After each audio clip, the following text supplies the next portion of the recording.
कृष्णाय वासुदेवाय हरिये परमात्मने प्रणतः क्लेशनाशाय गोविंदाय नमो नमः। हरे कृष्णा। आप सभी भक्तों का संगीता धर्म सागर चैनल परिवार में दिल से स्वागत है।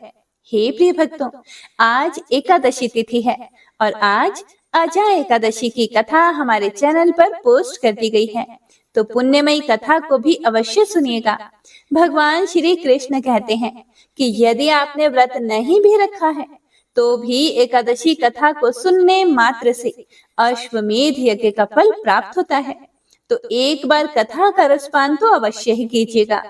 तो आइए मन में भगवान का ध्यान करते हुए सुनते हैं आज की महत्तम्य कथा।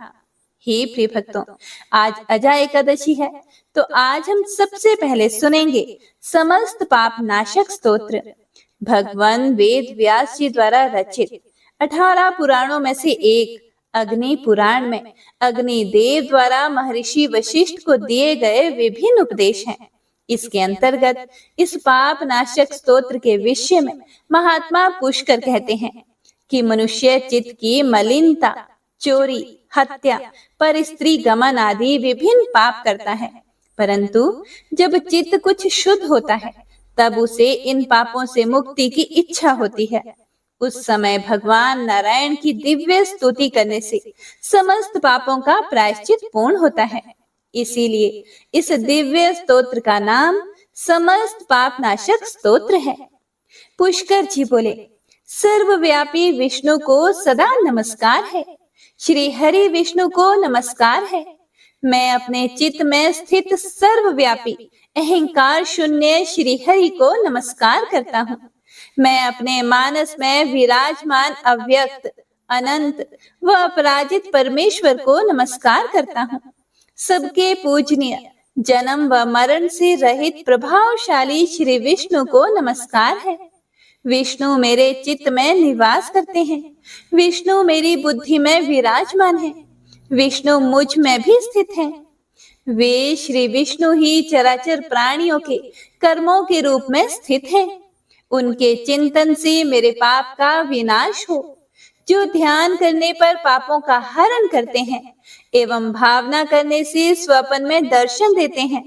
इंद्र के अनुज शरणागत जनों का दुख दूर करने वाले उन पाप पहारी श्री विष्णु को मैं नमस्कार करता हूँ। मैं इस निराधार जगत में अज्ञान अंधकार में डूबते हुए को हाथ का सहारा देने वाले परात्पर स्वरूप श्री विष्णु के सम्मुख नतमस्तक होता हूँ। हे सर्वेश्वर प्रभु, हे कमल नयन परमात्मन, हे ऋषिकेश, आपको नमस्कार है। इंद्रियों के स्वामी हे श्री विष्णु, आपको नमस्कार है। हे नृसिंह, अनंत स्वरूप गोविंद, समस्त भूत प्राणियों की सृष्टि करने वाले हे केशव, मेरे द्वारा जो दुर्वचन कहा गया हो अथवा पाप पूर्ण चिंतन किया गया हो, मेरे उस पाप का प्रशमन कीजिए। आपको नमस्कार है। हे केशव, अपने मन के वश में होकर मैंने जो ना करने योग्य अत्यंत उग्र पाप पूर्ण चिंतन किया है, उसे शांत कीजिए। परमार्थ परायण ब्राह्मण प्रिय हे गोविंद, अपनी मर्यादा से कभी च्युत न होने वाले हे जगन्नाथ, जगत का भरण पोषण करने वाले हे देवेश्वर, मेरे पाप का विनाश कीजिए। मैंने मध्याह्न, अपराह्न, सायंकाल एवं रात्रि के समय जानते हुए अथवा अनजाने शरीर, मन एवं वाणी के द्वारा जो पाप किया हो, हे पुंडरीकाक्ष, हे ऋषिकेश, हे माधव, आपके इन 3 नामों के उच्चारण से मेरे वे समस्त पाप क्षीण हो जाएं। हे कमल नयन, हे लक्ष्मीपते, इंद्रियों के स्वामी हे माधव, आज आप मेरे शरीर एवं वाणी द्वारा किए हुए पापों का हनन कीजिए। आज मैंने खाते, सोते, खड़े, चलते अथवा जागते हुए मन, वाणी व शरीर से जो भी नीच योनि एवं नरक की प्राप्ति करने वाले सूक्ष्म अथवा स्थूल पाप किए हों, भगवान वासुदेव के नामोच्चारण से वे सब विनष्ट हो जाएं। जो पर ब्रह्म परम धाम व परम पवित्र हैं।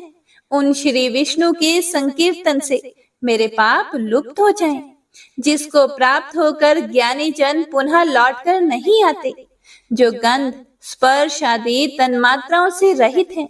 श्री विष्णु का वह परम पद मेरे संपूर्ण पापों का शमन करें।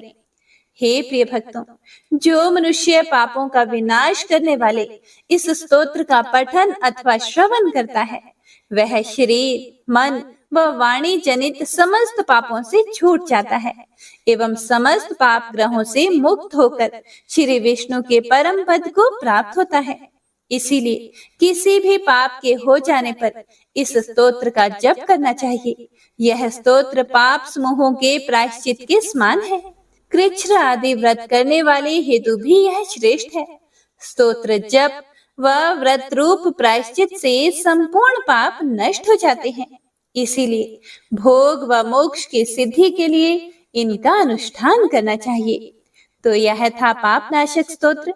तो आइए अब सुनते हैं आज की महात्म्य कथा में आगे का वृतांत। ओम नमो नारायणाय। ब्रह्मा जी कहते हैं कि हे द्विज करो, सब तीर्थों और क्षेत्रों में जो जप, होम, व्रत और तपस्या तथा दान के फल प्राप्त होते हैं, उनमें से कोई ऐसा नहीं दिखाई देता जो पुरुषोत्तम क्षेत्र में रहने के फल की समानता कर सके। अब बारंबार अधिक कहने की क्या आवश्यकता। वह पुरुषोत्तम क्षेत्र सबसे महान है। यह बात सत्य है, बिल्कुल सत्य है। समुद्र के जल से घिरे हुए पुरुषोत्तम तीर्थ का एक बार भी दर्शन कर लेने पर तथा ब्रह्म विद्या का एक बार बोध हो जाने पर मनुष्य फिर गर्भ में नहीं आता। जहाँ भगवान विष्णु का सन्निधान है, उस उत्तम पुरुषोत्तम क्षेत्र में 1 वर्ष अथवा 1 मास तक भगवान की उपासना करें। ऐसा करने वाले पुरुष ने जप, होम तथा भारी तपस्या की है, वह उस परम धाम में जाता है जहाँ साक्षात योगेश्वर श्री हरि विराजमान रहते हैं। हे प्रिय भक्तों, फिर मुनियों ने कहा कि हे भगवान, हमें तीर्थ की महिमा का विस्तार पूर्वक श्रवण करने पर भी तृप्ति नहीं होती, इसीलिए आप फिर से किसी गोपनीय तीर्थ का वर्णन करें। फिर ब्रह्मा जी बोले, हे श्रेष्ठ ब्राह्मणों, पूर्व काल में देव ऋषि नारद ने मुझसे यही प्रश्न पूछा था। उस समय मैंने प्रयत्न पूर्वक जो कुछ भी उनसे कहा था, वही मैं आप सबको भी बतलाता हूँ। नारद जी ने पूछा कि हे जगतपते, स्वर्गलोक, मर्त्यलोक और रसातल में कुल कितने तीर्थ हैं तथा सब तीर्थों में सदा कौन सबसे बढ़कर है। फिर ब्रह्मा जी बोले, हे देव ऋषि, स्वर्गलोक, मर्त्यलोक और रसातल में 4 प्रकार के तीर्थ हैं। देव, असुर, आर्ष और मानुष, ये तीनों लोकों में विख्यात हैं।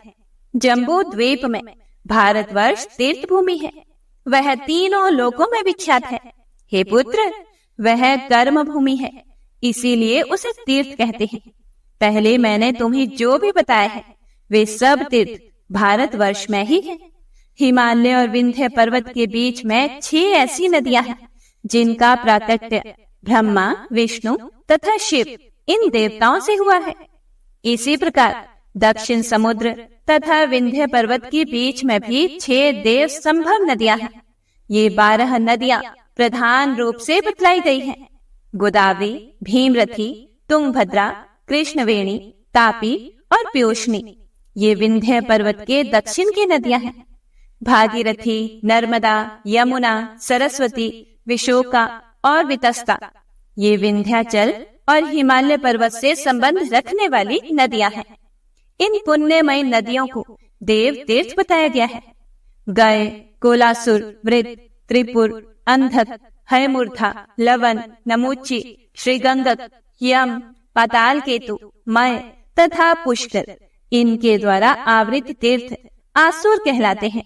प्रभास, भार्गव, अगस्ती, नर नारायण, वशिष्ठ, भरद्वाज, गौतम और कश्यप, इन ऋषि मुनिवरों द्वारा सेवित तीर्थ ऋषि तीर्थ हैं।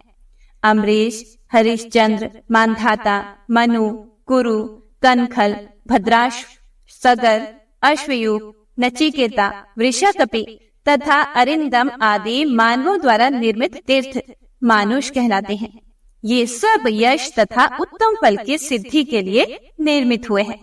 तीनों लोकों में कहीं भी जो स्वतः प्रकट हुए दैव तीर्थ हैं, उन्हें पुण्य तीर्थ कहा गया है। इस प्रकार मैंने तीर्थ भेद बतलाए हैं। महादैत्य राजा बलि देवताओं के अजय शत्रु हुए।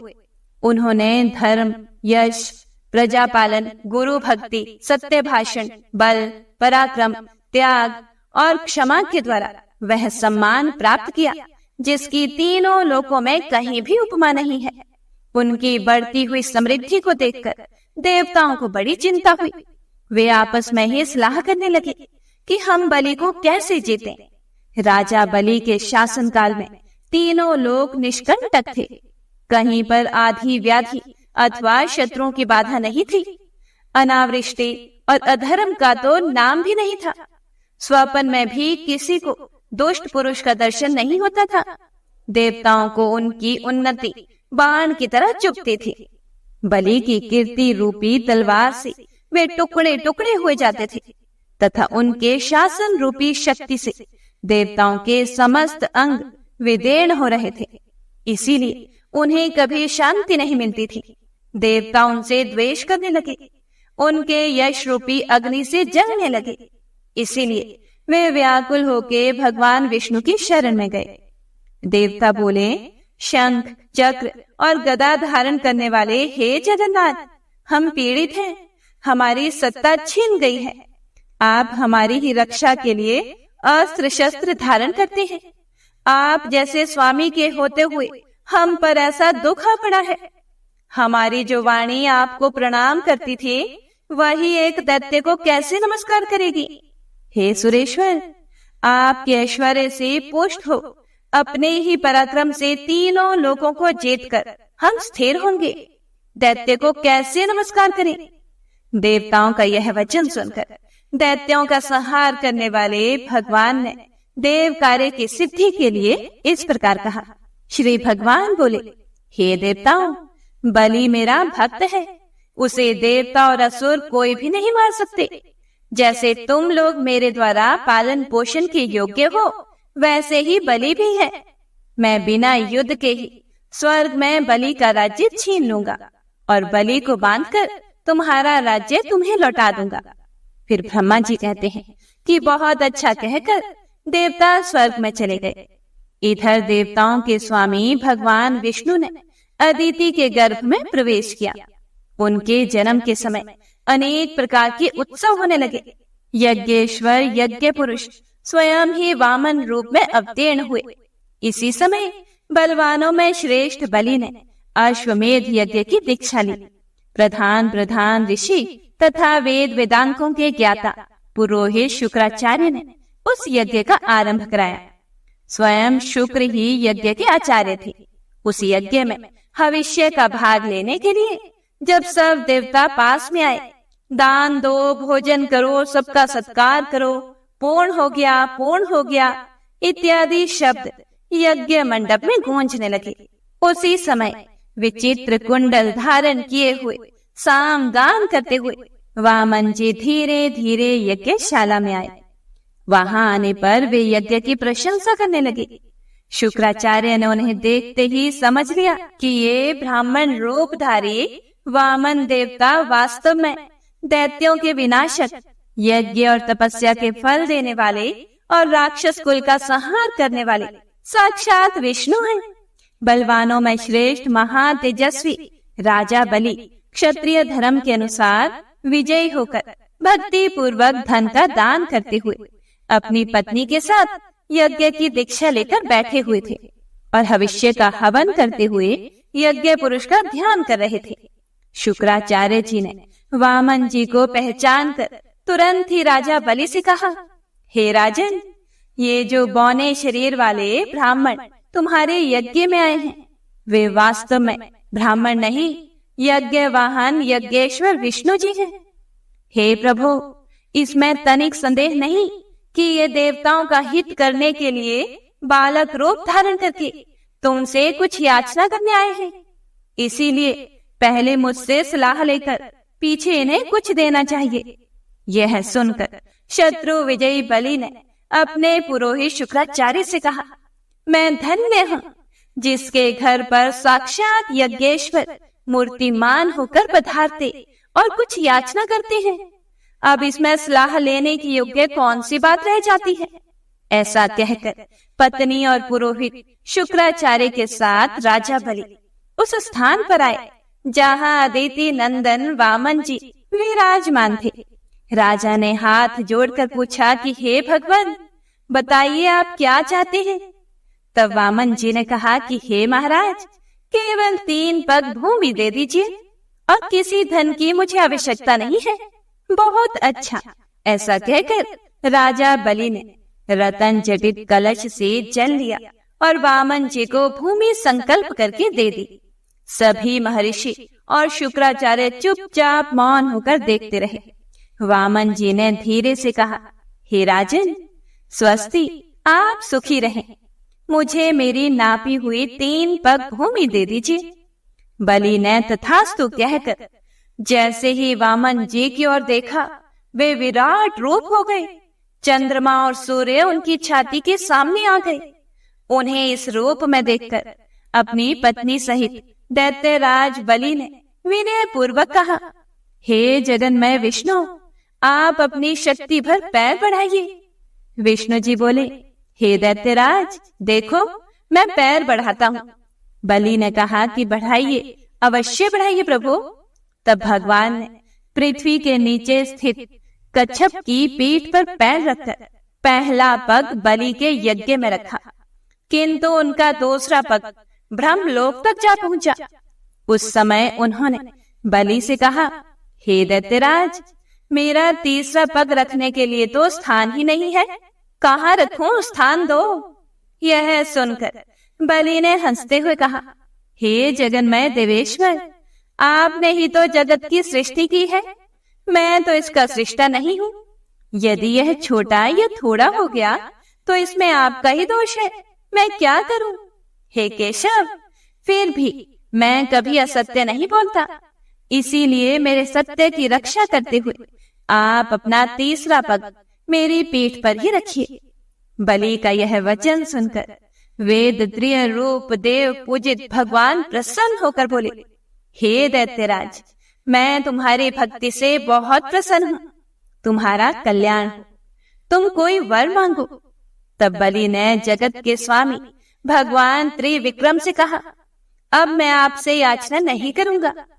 तब भगवान ने स्वयं ही प्रसन्न होकर उन्हें मनोवांछित वर दिया। वर्तमान समय में रसातल का राज्य, भविष्य में इंद्रपद, स्वतंत्रता तथा अविनाशी यश आदि प्रदान किए। इस प्रकार दैत्यराज बलि को यह सब कुछ देकर भगवान ने उन्हें पुत्र और पत्नी सहित रसातल में भेज दिया और इंद्र को देवताओं का राज्य अर्पित किया।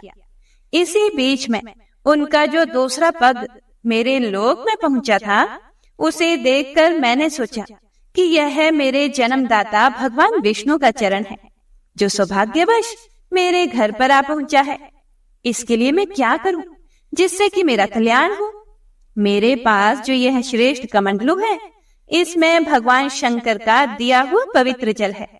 यह जल उत्तम, वरदायक, शांतिकारक, शुभद, भोग और मोक्ष का दाता, विश्व के लिए मातृ रूप, अमृतमय पवित्र औषध, पावन, पूज्य, ज्येष्ठ, श्रेष्ठ, गुणमय तथा स्मरण मात्र से लोगों को पवित्र करने वाला है। यह जल मैं अपने पिता को अर्घ रूप से अर्पित करूंगा। यह सोचकर मैंने वह जल भगवान के चरणों में अर्घ रूप से चढ़ा दिया। वह मंत्र युक्त अर्घ जल भगवान विष्णु के चरणों में गिरकर मेरु पर्वत पर पड़ा और 4 भागों में बांटकर पूर्व, दक्षिण, पश्चिम तथा उत्तर दिशा में पृथ्वी पर जा पहुंचा। दक्षिण में गिरे हुए जल को भगवान शंकर ने जटाओं में रख लिया। पश्चिम में जो जल गिरा वह फिर कमंडलू में ही चला आया। उत्तर में गिरे हुए जल को भगवान विष्णु ने ग्रहण किया तथा पूर्व में जो जल गिरा उसे देवताओं, पितरों और लोकपालों ने ग्रहण किया। इसीलिए वह जल अत्यंत श्रेष्ठ कहा जाता है। भगवान विष्णु के चरणों से निकलकर दक्षिण दिशा में गया हुआ जल जो भगवान शंकर की जटा में स्थित हुआ, पर्व के समय शुभोदय करने वाला है। उसके प्रभाव का स्मरण करने से समस्त अभिलषित वस्तुओं की प्राप्ति होती है। फिर ब्रह्मा जी कहते हैं कि हे महामते, भगवान शंकर की जटाओं में जो दिव्य जल आकर स्थित हुआ, उसके दो भेद हुए, क्योंकि उसे पृथ्वी पर उतारने वाले दो व्यक्ति थे। उस जल के एक भाग को तो व्रत, दान और समाधि में तत्पर रहने वाले गौतम नामक ब्राह्मण ने भगवान शिव की आराधना करके भूतल पर पहुंचाया, जो संपूर्ण लोक में विख्यात हुआ, तथा दूसरा भाग बलवान क्षत्रिय राजा भगीरथ ने इस पृथ्वी पर उतारा। इसके लिए उन्हें नियमों का पालन करते हुए तपस्या द्वारा भगवान शंकर की आराधना करनी पड़ी थी। इस प्रकार एक ही गंगा के दो स्वरूप हो गए। एक समय की बात है, महर्षि गौतम कैलाश पर्वत पर गए और मौन भाव से कुशा बिछाकर उस पर बैठ गए। फिर पवित्र होकर इस स्तोत्र का गान करने लगे। गौतम बोले, भोग की अभिलाषा रखने वाले जीवों को मनोवांछित भोग प्रदान करने के लिए पार्वती सहित भगवान शंकर उत्तम गुणों से युक्त 8 विराट स्वरूप धारण करते हैं। इस प्रकार विद्वान पुरुष प्रतिदिन भगवान महादेव जी की स्तुति किया करते हैं। महेश्वर का जो पृथ्वी में शरीर है, वह अपने विषयों द्वारा सुख पहुंचाने, समस्त चराचर जगत का भरण पोषण करने, उसकी संपत्ति बढ़ाने तथा सबका अभ्युदय करने के लिए है। शांतिमय शरीर वाले भगवान शिव ने जगत की सृष्टि, पालन और संहार करने के लिए पृथ्वी के आधारभूत जल का स्वरूप धारण किया है। उनका वह लोक प्रतिष्ठित रूप सब लोगों को सुख पहुंचाने तथा धर्म की सिद्धि करने का भी हेतु है। हे महेश्वर, आपने समय की व्यवस्था करने, अमृत का स्तोत्र बहाने, जीवों की सृष्टि, पालन और संहार करने तथा प्रजा को मोह, सुख एवं उन्नति का अवसर देने के लिए सूर्य, चंद्रमा तथा अग्नि का शरीर धारण किया है। हे ईश, आपने जो वायु का रूप ग्रहण किया है, उसमें भी एक रहस्य है। सब लोग प्रतिदिन बढ़ें, चलें, फिरें, शक्ति का उपार्जन करें, अक्षरों का उच्चारण कर सकें, जीवन कायम रहे और अनेक प्रकार के आमोद प्रमोद की सृष्टि हो। इसीलिए आपका वह रूप है। हे भगवान, इसमें तनिक भी संदेह नहीं कि अपने आप को आप ही ठीक ठीक जानते हैं। भेद के बिना ना कोई क्रिया हो सकती है और ना धर्म हो सकता है, ना अपने या पराये का बोध होगा, ना दिशा, अंतरिक्ष, ध्योलोक, पृथ्वी तथा भोग और मोक्ष का ही अंतर जान पड़ेगा। इसीलिए हे महेश्वर, आपने यह आकाश रूप ग्रहण किया है। भगवान शिव की प्रिया शिवा देवी भी नित्य है। भव अर्थात भगवान शंकर में उनका भाव अर्थात हार्दिक अनुराग पूर्ण रूप से बड़ा हुआ है। वे इस भव संसार की उत्पत्ति में स्वयं कारण है तथा सर्व कारण महेश्वर की आश्रित है। शिवा समस्त शुभ लक्षणों से संपन्न तथा विश्व विधाता शिव की विलक्षण शक्ति है। संसार की उत्पत्ति, स्थिति, अन्न की वृद्धि तथा लय, ये सनातन भाव जहाँ होते रहते हैं, वह एकमात्र पार्वती देवी का ही स्वरूप है। वे भगवान शंकर की प्राण वल्लभा हैं। उनके लिए कुछ भी असाध्य नहीं है। हे प्रिय भक्तों, गौतम जी के इस प्रकार स्तुति करने पर वृषभांग के ध्वजा वाले साक्षात भगवान शिव उनके सामने प्रकट हुए और प्रसन्न होकर बोले, हे गौतम, तुम्हारी भक्ति, स्तुति तथा उत्तम व्रत से मैं बहुत संतुष्ट हूँ। मांगो, तुम्हें क्या दूं? जो वस्तु देवताओं के लिए भी दुर्लभ हो, वह भी तुम मांग सकते हो। फिर गौतम ने कहा, हे जगदीश्वर, समस्त लोगों को पवित्र करने वाली इन पावन देवी को, जो आपकी जटा में स्थित और आपको परम प्रिय है, ब्रह्मगिरी पर छोड़ दीजिए। ये समुद्र में मिलने तक सबके लिए तीर्थ रूप होकर रहे। इनमें स्नान करने मात्र से मन, वाणी और शरीर द्वारा किए हुए ब्रह्म हत्या आदि समस्त पाप नष्ट हो जाएं। चंद्र ग्रहण, सूर्य ग्रहण, अयनारंभ, विषुव योग, संक्रांति तथा विधृति योग आने पर अन्य पुण्य तीर्थों में स्नान करने से जो फल मिलता है, वह इनके स्मरण मात्र से ही प्राप्त हो जाए। ये समुद्र में पहुंचने तक जहाँ जहाँ जाए वहाँ वहाँ आप अवश्य रहें। यह श्रेष्ठ वर मुझे प्राप्त हो तथा इनके तट से 1 योजन से लेकर 10 योजन तक की दूरी के भीतर आए हुए महापातकीय मनुष्य भी यदि स्नान किए बिना ही मृत्यु को प्राप्त हो जाएं, तो वे भी मुक्ति के भागी हैं। ब्रह्मा जी कहते हैं कि गौतम की यह बात सुनकर भगवान शंकर बोले, इससे बढ़कर दूसरा कोई तीर्थ ना तो हुआ है ना होगा। यह बात सत्य है, एकदम सत्य है। और वेद में भी निश्चित की गई है कि गौतमी गंगा अर्थात गोदावरी सब तीर्थों से अधिक पवित्र है। ऐसा कहकर भगवान अंतर ध्यान हो गए। लोग पूजित भगवान शिव के चले जाने पर गौतम ने उनकी आज्ञा से जटा सहित सरिताओं में श्रेष्ठ गंगा को साथ लेकर देवताओं से घिरकर ब्रह्मगिरी में प्रवेश किया। उस समय महाभाग महर्षि, ब्राह्मण तथा क्षत्रिय भी आनंद मगन होकर जय जयकार करते हुए ब्रह्म ऋषि गौतम की प्रशंसा करने लगे। पवित्र एवं संयत चित्त वाले गौतम ने जटा को ब्रह्मगिरी के शिखर पर रखा और भगवान शंकर का स्मरण करते हुए गंगा जी से हाथ जोड़कर कहा, हे 3 नेत्रों वाले भगवान शिव की जटा से प्रकट हुई माता गंगा, आप सब अभिष्टों को देने वाली और शांत हो। मेरा अपराध क्षमा करो और सुख पूर्वक यहाँ से प्रवाहित होकर जगत का कल्याण करो। हे देवी, मैंने तीनों लोकों का उपकार करने के लिए आपकी याचना की है और भगवान शंकर ने भी इसी उद्देश्य की सिद्धि के लिए आपको दिया है। इसीलिए हमारा यह मनोरथ असफल नहीं होना चाहिए। गौतम का यह वचन सुनकर भगवती गंगा ने उसे स्वीकार किया और अपने आप को 3 स्वरूपों में विभक्त करके स्वर्गलोक, मर्त्यलोक एवं रसातल में फैल गई। स्वर्गलोक में उनके 4 रूप हुए, मर्त्यलोक में वे 7 धाराओं में बहने लगी तथा रसातल में भी उनकी 4 धाराएं हुई। इस प्रकार एक ही गंगा के 15 आकार हो गए। गंगा देवी सर्वत्र हैं, सर्वभूत स्वरूपा हैं, सब पापों का नाश करने वाली तथा संपूर्ण अभिष्ट वस्तुओं को देने वाली है। वेद में सदा उन्हीं के यश का गान किया जाता है। जिनकी बुद्धि अज्ञान से मोहित है वे मर्त्य लोक के निवासी समझते हैं कि गंगा केवल मर्त्य लोक में ही है, पाताल अथवा स्वर्ग में नहीं है। भगवती गंगा जहाँ तक पहुँचकर सागर में मिली है वहां तक वे देवमयी मानी गई है। महर्षि गौतम के छोड़ने पर वे पूर्व समुद्र की ओर चली गई। उस समय देव ऋषियों द्वारा सेवित कल्याणमयी जगन माता गंगा की मुनि श्रेष्ठ गौतम ने परिक्रमा की। इसके बाद उन्होंने देवेश्वर भगवान त्र्यंबक का पूजन किया। उनके स्मरण करते ही करुणा सिंधु भगवान शिव वहां प्रकट हो गए। पूजा करके महर्षि गौतम ने कहा, हे देव देव महेश्वर, आप संपूर्ण लोगों के हित के लिए मुझे इस तीर्थ में स्नान करने की विधि बताइए।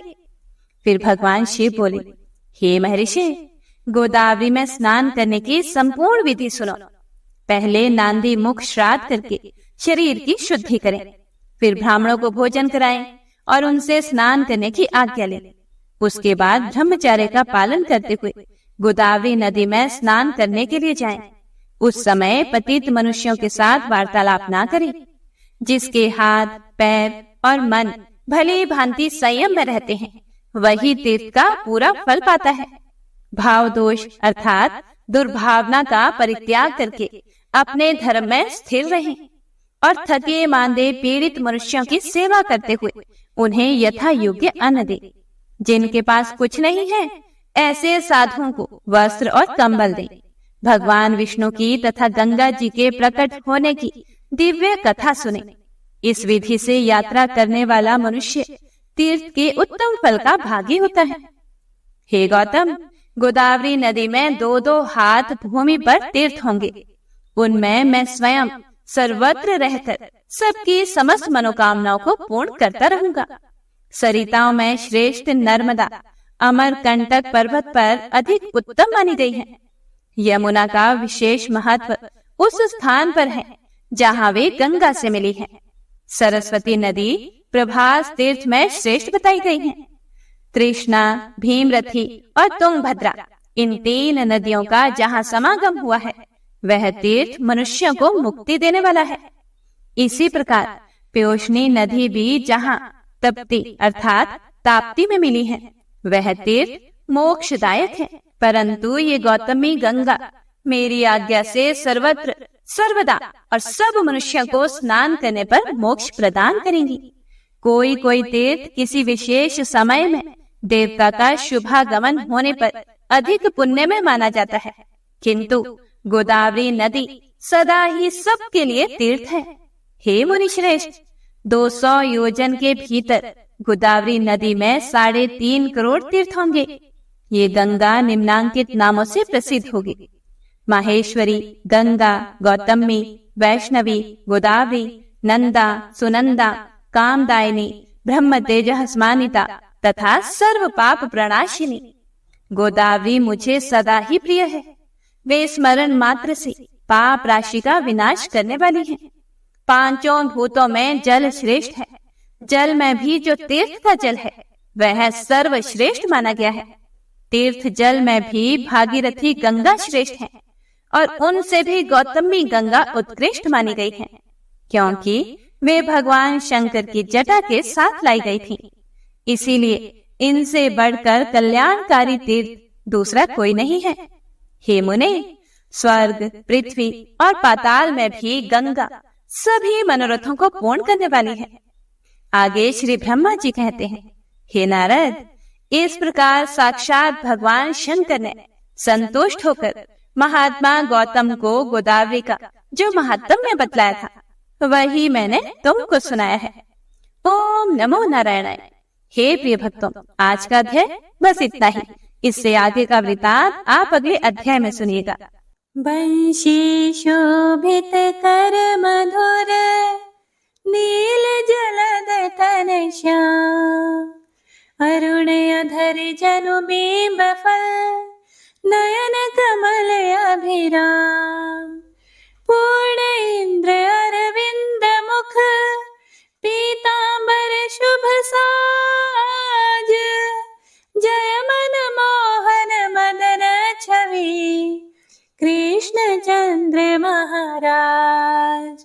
जय यदुनंदन जय जगवंदन, जय वसुदेव देवकी नंदन, जय यशोदासुत नंद दुलारे, जय प्रभु भक्तन के धृत तारे, जय नटनागर नागन थैया कृष्ण कन्हैया धेनु चरैया, पुनि नख पर प्रभु गिरिवर धारो, आओ दीनन कष्ट निवारो।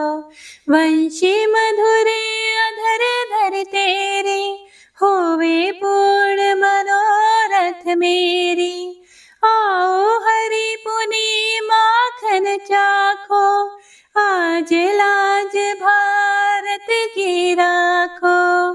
गोल कपोल चिबुक करुणारे, मृदु मुस्कान मोहिनी डारे, रंजित राजीव नयन विशाला, मोर मुकुट वैजंती माला, कुंडल श्रवण पीत पटाछे, कटि किंकणी काछन काछे, नील जलज सुंदर तनु सोहे, छवि लखि सुर नर मुनि मन मोहे, मस्तक तिलक अलक घुंघराले, आओ कृष्ण बांसुरी वाले, करि पय पान पूत नहीं तार्यो, अका बका का सुर मार्यो।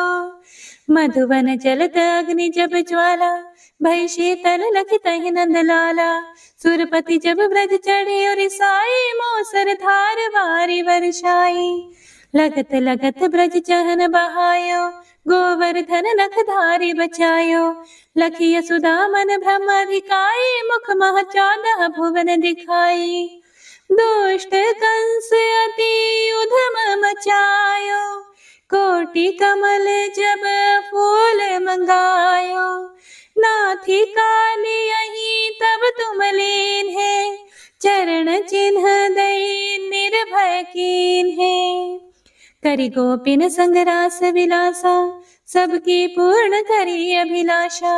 केतिक महासुर संहार्यो, कंस ही केस पकड़ी दई मार्यो।